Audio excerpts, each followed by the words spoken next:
Nah ini Bapak Ibu agak yang berbeda dengan yang dulu. Ini yang bab 1 bab 2. Kalau dulu karakteristik itu masuk ke bab 1 Bapak Ibu. Jadi dulu diuraikan secara global karakteristik itu baik kondisi lingkungan, kondisi guru, kondisi sosial ekonomi segembyung. Nah sekarang yang membedakan itu latar belakang landasan hukum itu jelas nanti sudah ada template-nya. Ya ini Bapak Ibu yang bab 2. Analisis karakteristik peserta didik. Jadi khusus peserta didik dibahas, peserta didik ini bocah kayak apa, ya kemampuan antara anak kota dan anak desa kan beda lah. Walaupun ada juga yang anak desa tapi lingkungannya sudah kondusif melebihi anak yang kota. Jadi dijelaskan peserta didik sendiri, guru dan tenaga kependidikan tersendiri, nanti di situ sudah ada tabel-tabelnya, tinggal ngisi. Jadi dari segi lulusan, dari segi apapun di situ sudah ada tabelnya, tinggal ngisi ya. Dari segi pendidikan dan sebagainya. Kemudian sarprasnya diuraikan tersendiri.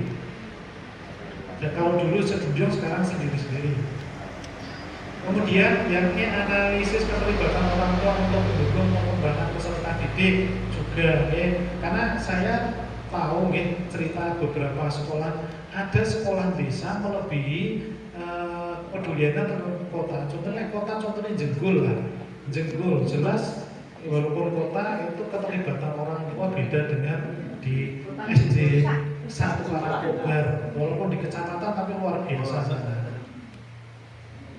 Analisis prestasi atau keterlibatan peserta didik dalam bidang akademik dan non-akademik. Nah ini yang akan membedakan satu sekolah dengan yang lain uraiannya. Karena di situ termasuk prestasi. Sekolah sing prestasi ini kadang-kadang beda-beda nih di kecamatan. Ada sing juara 3 kecamatan bangganya luar biasa.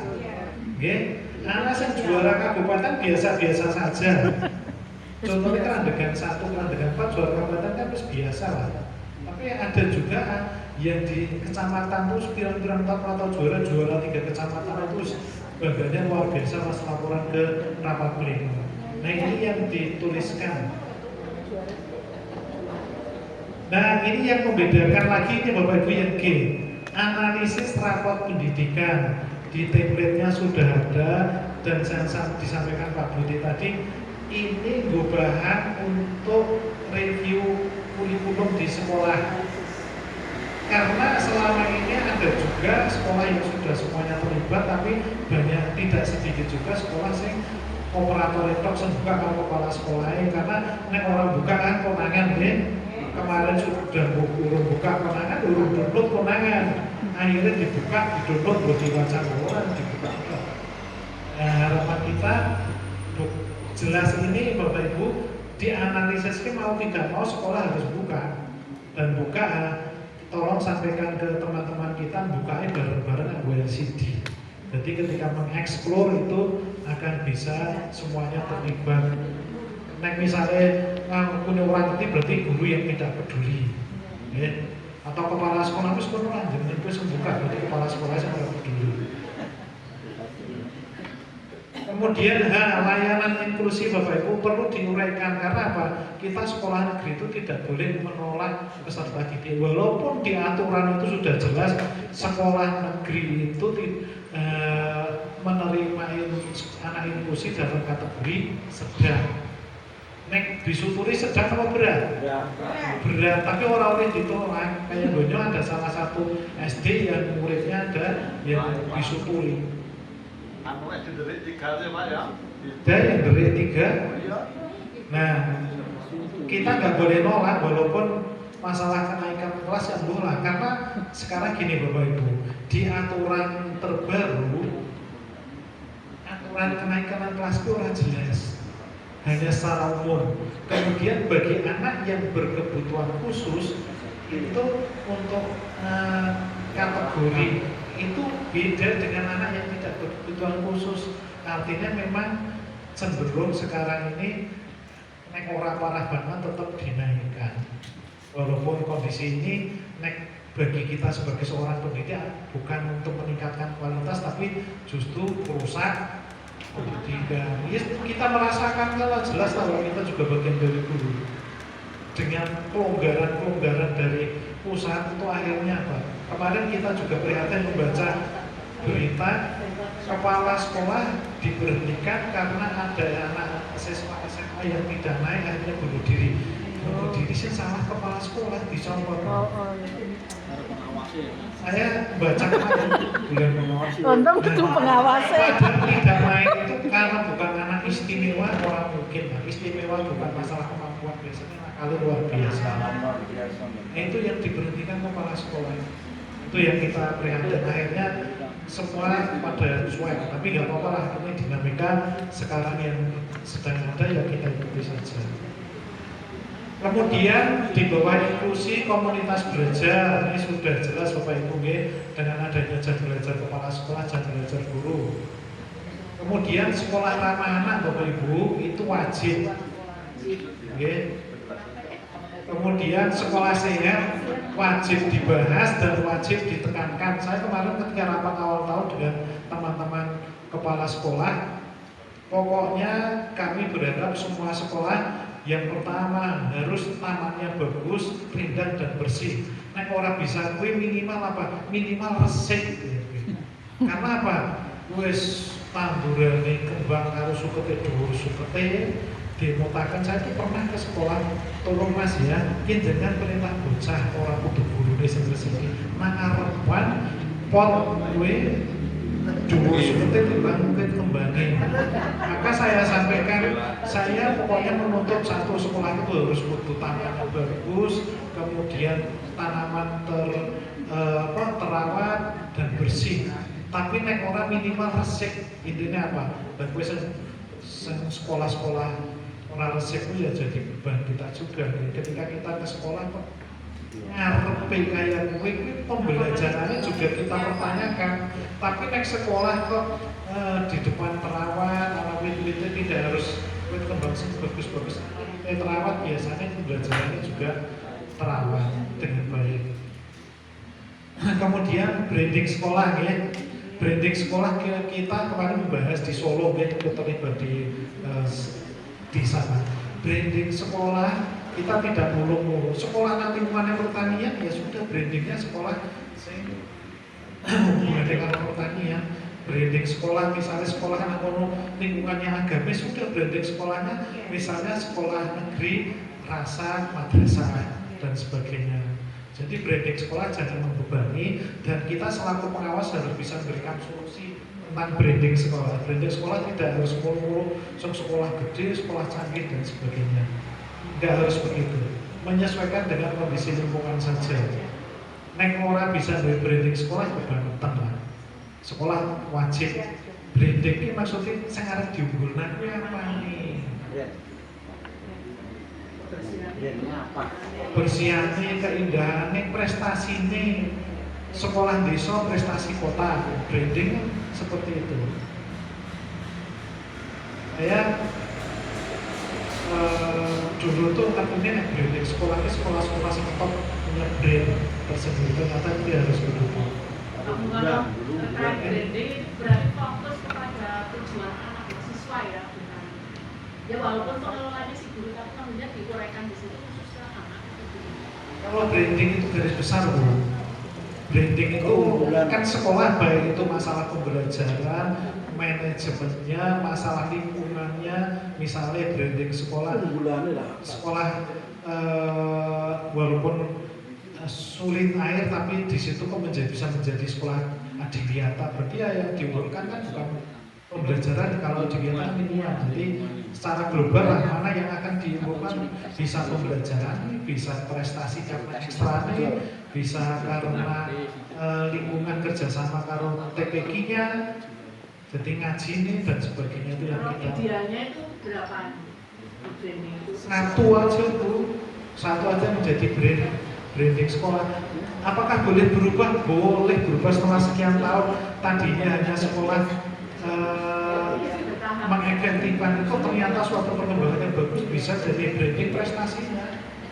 Jadi bukan berarti wah kok prestasi yang dikalahkan orang dengan satu kok sendiri bulan prestasi kan dia latar belakangnya kondisi sekolah karakteristiknya kan beda-beda. Sekolah desa muridnya paling wolu dari keluarga yang banyak yang tidak mampu kok bisa berprestasi sampai tingkat kabupaten itu bisa dibuat branding.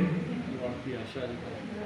Jadi apa yang diraih itu kan tidak komparasinya tidak skop kabupaten dibanding sekolah di sekitarnya. Nah, kemudian yang ketiga, visi misi satuan pendidikan Bapak Ibu. Ada Bapak Ibu satu kata kunci yang ini banyak masih diabaikan. Salah satu kata kunci visi itu kata-katanya atraktif. Jangan boleh baca di panduan. Atraktif. Atraktif itu bombastis, menarik.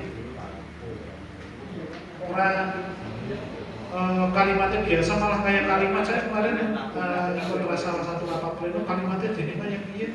Cuma kan itu di Kemenang mungkin beda lah kita memahami. Nah, salah satu usahakan ada kata atraktifnya menarik. Misalnya dulu itu ada salah satu sekolah yang mau buat untuk visi-visinya sekolah berprestasi dan berkarakter itu atraktif Bapak Ibu. Orang Jawa tapi orangnya berarti berprestasi, main, karakternya main itu namanya termasuk atraktif. Tapi kan misalnya kalimatnya hanya misalnya beriman dan bertakwa, berprestasi, mandiri, berwawasan lingkungan itu yang tidak atraktif. Itu atraktif itu artinya nek diwaca sing maca ada maunya. Tapi orang gampang sih memang. Oh, jadi kayak gue. Oke, jadi visi kita tahu lah semuanya visi dan misi. Misi itu apa yang akan dilaksanakan. Kalimatnya tidak harus memuat, tapi di situ menunjukkan langkah yang dilakukan. Ya.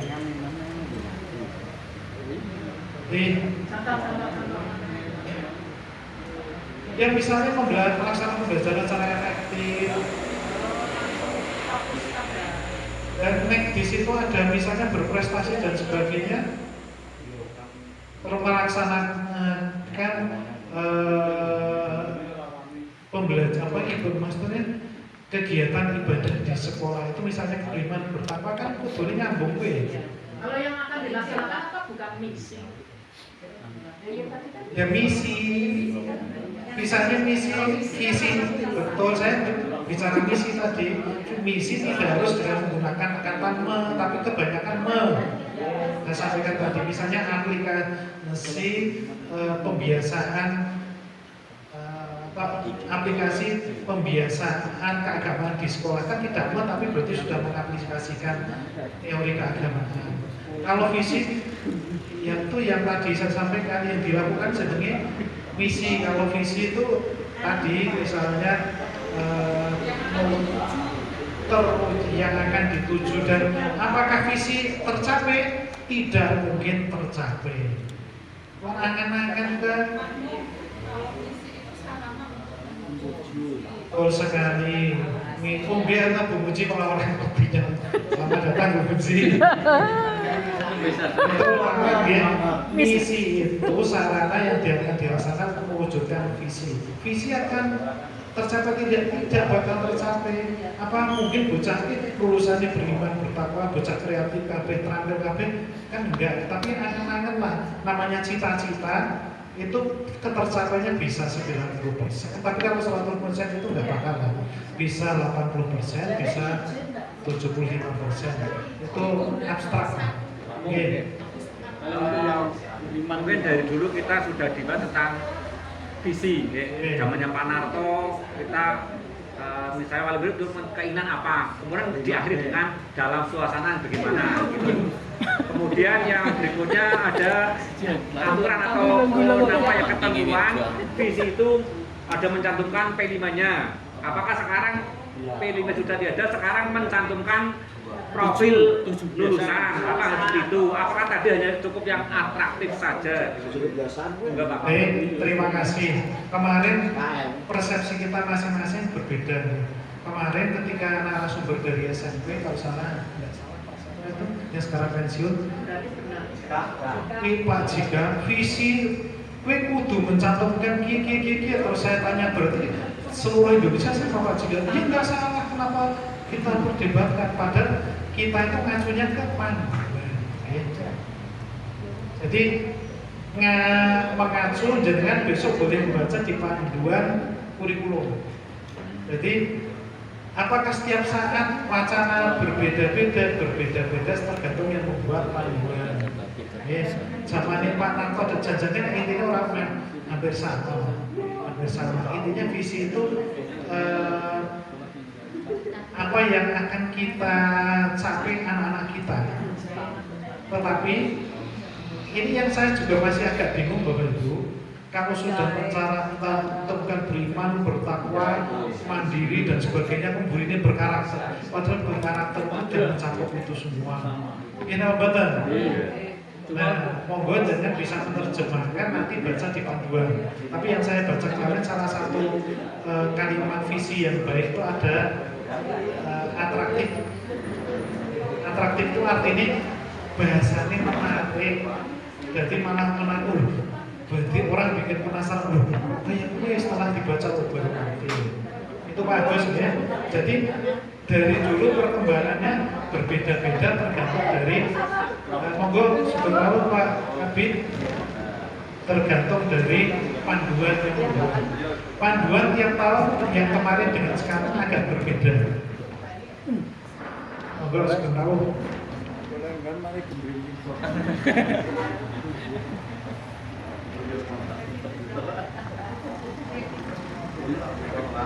Baik, gigal ya.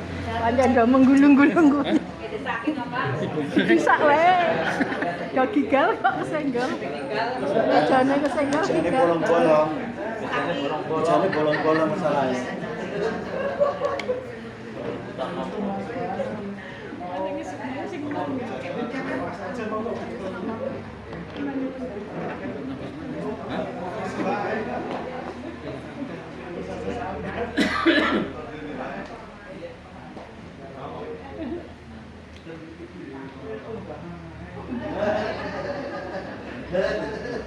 Monggo pinaradian Pak Jeffrey sekitar saya.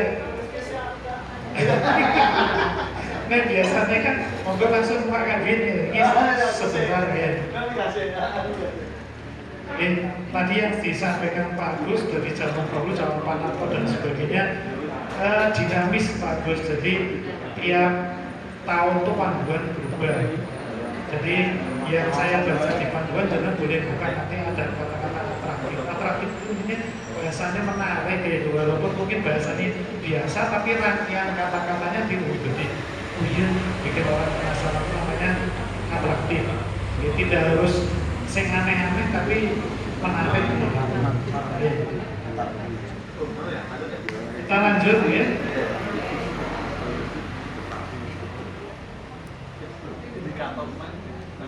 Oke Bapak Ibu, nah ini yang jadi PR kita semua.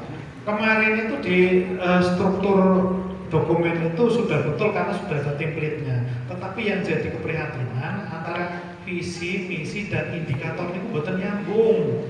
Nah itu tugas kita bersama. Ketika visinya A, ya berarti misinya yang mewujud. Nah itu bagaimana kemudian indikator itu ada berapa kata kunci di situ. Kata kuncinya ada 3 ya sudah dijabarkan. Misalnya terutama di visi ya, visi di situ ada 3 atau 4 kata kunci. Indikatornya harus muncul semua. Beriman dan bertakwa itu artinya apa? Kemudian yang keempat berwawasan lingkungan itu artinya apa? Jadi harapan kita tidak terjadi. Kemarin ada beberapa sekolah sing indikatornya kuwi manut karo sing dicontoh. Padahal di sini beda. Isinya beda, indikatornya ada.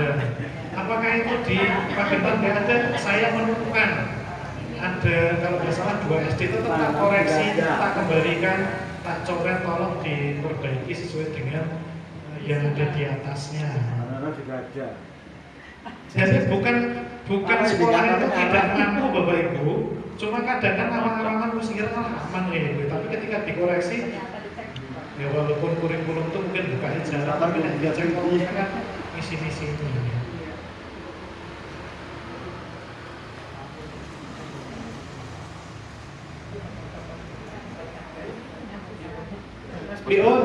Mas Bion, minum.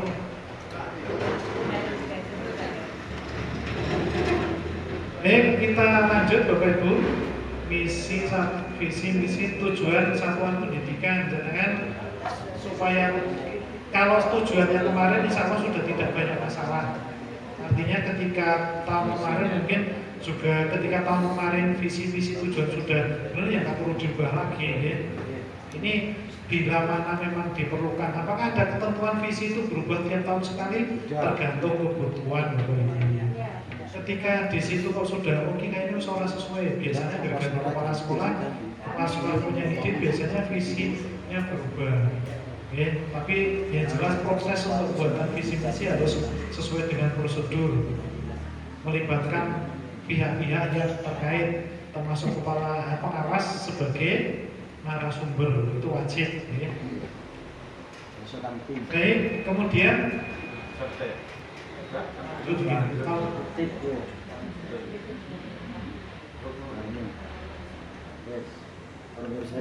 pengorganisasian pembelajaran Bapak Ibu, pembelajaran itu dari dulu sampai sekarang jadi pada baik. Jadi pengorganisasiannya ada yang keseharian yang dominan melalui intrakurikuler. Nah ini kata kuncinya Bapak Ibu. Sekolah mau berprestasi, kuncinya pembelajaran efektif dulu. Bohong besar ketika pembelajaran amburadul prestasinya bagus. Bohong. Tetapi kalau pembelajaran itu efektif, insya Allah lomba-lomba lebih enteng bina bocah. Jadi di intrakurikulernya, intrakurikuler insya Allah tidak ada perubahan dalam pembelajaran mendalam. Oh nggih, ada satu hal nggih, di situ ada poin tersendiri nanti Bapak Ibu di pembelajaran mendalam. Pembelajaran mendalam itu harus dilakukan apa dereng? Sudah sebenarnya sih. Ada yang sudah melaksanakan tapi jarang, sangat jarang. Pembelajaran jaringan ketika gurunya memberikan proyek kepada anak, pembelajaran berbasis proyek itu sudah termasuk bagian dari project based learning, kemudian inquiry learning atau berbasis penemuan itu adalah pembelajaran mendalam. Terus kemarin ketika kita di Solo mendapat materi tentang STEM, pendekatan STEM, itu pembelajaran mendalam. Apakah pembelajaran mendalam misalnya metode ceramah bagian pembelajaran mendalam atau bukan? Bisa jadi, bisa tidak, tergantung ya. Kunci pembelajaran mendalam ada berapa kata kunci? Ya. Yang pertama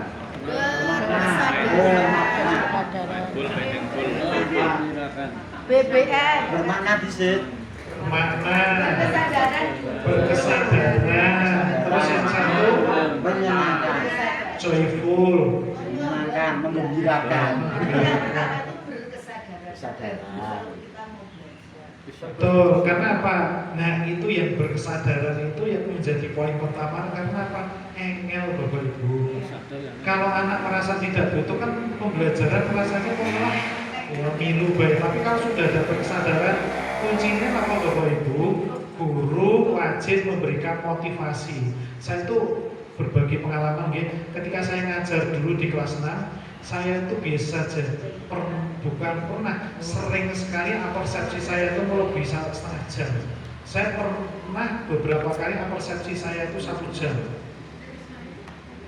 Cerita nih, nah itu bagian dari apa? Menumbuhkan kesadaran belajar. Makanya dulu waktu itu UASBN saya ranking 1 kecamatan, SD pelosok tapi ranking 1 kecamatan. Yang membangkitkan kesadaran itu saya engel Bapak Ibu. Maka kita jangan terpaku seperti di RPP pendahuluan sekian menit, inti sekian menit, dan itu kan hanya angka tapi praktek di lapangan guru itu bisa berimprovisasi monggo supaya bisa membangkitkan motivasi anak belajar itu yang utama. Diceritani kisah-kisah inspiratif dan sebagainya. Nah itu Bapak Ibu, di kurikulum ada poin tersendiri tentang pembelajaran mendalam. Untuk materi seterusnya kita lanjutkan nanti setelah Pak Kabin menyampaikan materi kedinasan ya. Insya Allah nanti Pak Kabin sudah siap atau masih istirahat dulu?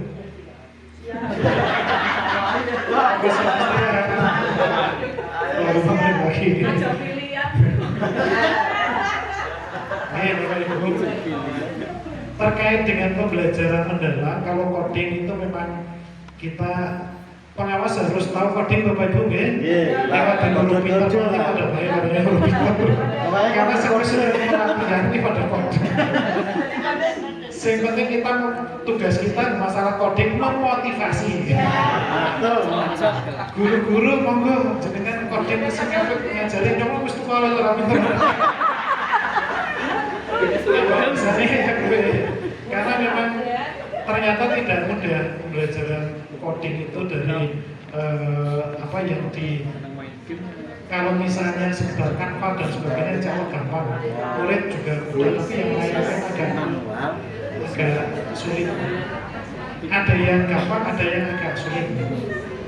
Tetapi terkait dengan pembelajaran mendalam ini Bapak Ibu, monggo kita sebagai pengawas memang wajib untuk bisa mendorong pembelajaran mendalam itu dilaksanakan sesering mungkin. Kita juga tahulah kemampuan guru beda-beda, tapi mendorong bagaimana pembelajaran mendalam. Saya yakin, bukan saya, kita yakin kalau pembelajaran mendalam sering dilaksanakan, insya Allah tingkat efektivitas belajar kita akan semakin baik.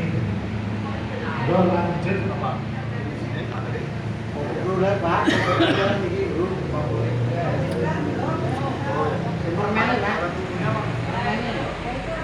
Oke. Yang kedua kokurikuler. Kokurikuler itu bahasanya gampangannya Bapak Ibu, kegiatan yang mendukung intrakurikuler. Di situ di panduan kokurikuler itu ada yang mengatakan kompetensi kokurikuler. Kompetensi kokurikuler apa Bapak Ibu? Kompetensi ini 8 dimensi lulusan. SKR-nya. SKR lulusan praktis ya. SKL boleh dikatakan seperti itu. Jadi terakhir sehat. kompetensinya itu. Nah, carane Bapak Ibu, carane melaksanakan kurikulum itu ada 3 cara Bapak Ibu. Yang pertama kolaborasi antar makel. Tapi intinya adalah menguatkan karakter Bapak Ibu, karena kokurikuler itu adalah penguatan dari intra, tapi yang menjadi kompetensi adalah 8 dimensi. Apakah mirip dengan P5 Bapak Ibu? Mirip. Cuma P5 itu kan temanya sudah ditentukan. Kalau sekarang temanya buat sendiri boleh kok. Temanya wisata sambil belajar. Boleh. Di situ misalnya yang tadi yang pertama kan kolaborasi antar makel ya. Antar makel tidak harus semua makel dipaksakan Bapak Ibu. Di antara 8 dimensi itu apa? Misalnya ada yang keimanan, ada yang kemandirian, ada yang kewargaan misalnya. Kewargaan ini anak itu latihan bermasyarakat lah. Nah, itu yang dilaksanakan kegiatan. Kemudian poin yang kedua adalah pembiasaan 7 anak Indonesia hebat. Jadi pembiasaan ini dilaksanakan untuk penguatan atau pelaksanaan kokurikuler. Pembiasaannya seperti apa? Kita tidak perlu cerita banyak lagi. Kita sudah tahu 7 anak Indonesia hebat itu ada yang dilaksanakan di sekolah, ada yang dilaksanakan di rumah. Dan dengan bagaimana memformulakan kegiatan itu yang menarik di sekolah. Jadi guru-guru kita melaksanakan kegiatan itu. Kemudian yang ketiga dengan cara lain. Contohnya budaya sekolah beda-beda. Nang Gumelem kan anak batik Bapak Ibu ya. Anak diajarkan membatik itu boleh bagian dari kokurikuler. Tapi yang saya kemarin dari diskusi tim kurikulum itu yang sampai sekarang belum menemukan titik temu. Cara 1, cara 2, cara 3 itu apakah boleh 3-3? Kalau 3-3-nya jelas boleh. Apakah 2-nya boleh? Apa cukup 1 boleh? Itu belum menemukan di panduan. Yang jelas kita harus bijaksana. Yang aja mau 1 cara lah. Cuma kalau cara yang ketiga tadi memang tidak semua sekolah itu punya kekhasan tersendiri. Tapi kalau cara yang 1 kolaborasi antar atau yang kompetensinya 8 dimensi itu insya Allah bisa semua sekolah. Kemudian pelaksanaan 7 kebiasaan anak Indonesia hebat jelas gampang. Jadi itu yang gampang. Jadi kalau misalnya ada sekolah yang tanya ya sedangkan bisa yang cara 1, bisa cara 2. Kalau cara yang ketiga tidak, sekolah tidak ada kekhasan yang itu ya berarti yang cara 1 dan cara kedua. Waktunya berapa Bapak Ibu? Sekitar 20% dari struktur kurikulum. Kemarin dituntut 18, sekian 20%. Intinya dalam seminggu itu sehari. Nek dilaksanakan tiap hari bisa apa enggak? Engel Bapak Ibu. Beda dengan Pelimandian. Engelnya apa? Kan misalnya ada project. Sekarang bahasanya itu project ini kan ada proyek istilah kan yang ingin nyambungnya mungkin. Jadi bisa ya malah kemungkinan besar itu seminggu sekali lah itu dilaksanakan. Itu dirancang nanti di situ sudah ada contohnya Bapak Ibu. Di dokumen itu sudah ada contoh. Kemudian Bapak Ibu di pelaksanaannya itu memang yang selama ini P5 tidak begitu jalan. Dan setelah kita amati kemarin diskusi dengan teman-teman, kokurikuler lebih mudah terlaksana karena orang butuh kaku temanya menentukan lebih fleksibel ya. Jadi pelaksanaan jadwal lebih gampang timbang zaman. Nah, yang P5 kemarin ternyata ada itu kan langkah 1 sampai langkah 16, tapi nyatanya yang dilakoni beda kalau gue. Kemarin sudah ada di setiap tema, kemudian sudah dibuatkan langkah 1 sampai selesai, tapi kenyataannya juga beda. Ini terkait kokurikuler ada yang perlu didiskusikan, karena ini hal baru Bapak Ibu. Ingat kolaborasi antar mapel itu, tapi yang antar mapel itu dimensinya tetap apa yang 8 dimensi tadi. Kompetensinya kompetensi 8 dimensi karena intinya untuk penguatan karakter. Walaupun nanggon pengantar itu kokurikuler itu definisinya adalah kegiatan siswa yang mendukung keberhasilan intrakurikuler. Tapi kenyataannya di penjelasan berikutnya itu untuk penguatan karakter. Tanya Pak, ini berarti kokurikuler nanti di struktur kurikulumnya tercantum tersendiri. Misalnya kita kan 1 minggu sekali, misalnya mau hari Sabtu atau Jumat gitu, tercantum tersendiri di struktur atau hanya inklusif? Di jadwal. Munculnya nanti di jadwal sekolah. Kalau yang di situ nggak muncul. Nggak, yang di kurikulum nggak. Dari sekian ratus jam itu nanti itu yang saya sampaikan sekitar 20% itu kokurikuler. Tapi orang terus nanti di struktur tidak muncul seperti dulu misalnya ini sekian jam dalam kurung 3. Ya. Ini 1 sekarang nggak seperti itu lagi. Bedanya di situ, tapi itu sudah ya, jelas kelihatan dari sekian jam itu sekitar 20%-nya adalah kokurikuler, walaupun tidak tepat 20%. Soalnya contoh. Contoh jadwalnya apa? Lupa. Nggih. Munculnya nanti di jadwal kalau Siap, sudah siap. muncul. Nggih. Contoh jadwal ketam. Jadwalnya Bapak Ibu besok ketika muncul tidak mungkin tepat 20%. Sekarang kan dari sekolah ada wacana karena sudah ada survei kan, ada wacana 5 hari sekolah kan. Iya. Saya tanya-tanya guru, setuju sing dina apa setuju sing 5 dina? Jawabannya setuju sing 4 dina waktu itu. Luar biasa. Ono. Iya, saya setuju kita kan wis kok masih mandiri belum orang kata artinya apa? Guru ini wajib setuju yang 5 hari. Oh, kebanyakan udah minta kok ini. Iya, orang mikir kan Jabira diprotes masyarakat sampai begini orang laku dan sebagainya orang mikir lain dulu setuju sih gue. Lalu sabar luhur bocah ngantuk. Gitu. Kalau kita sih yang ngantor setuju 4 hari kerja gitu.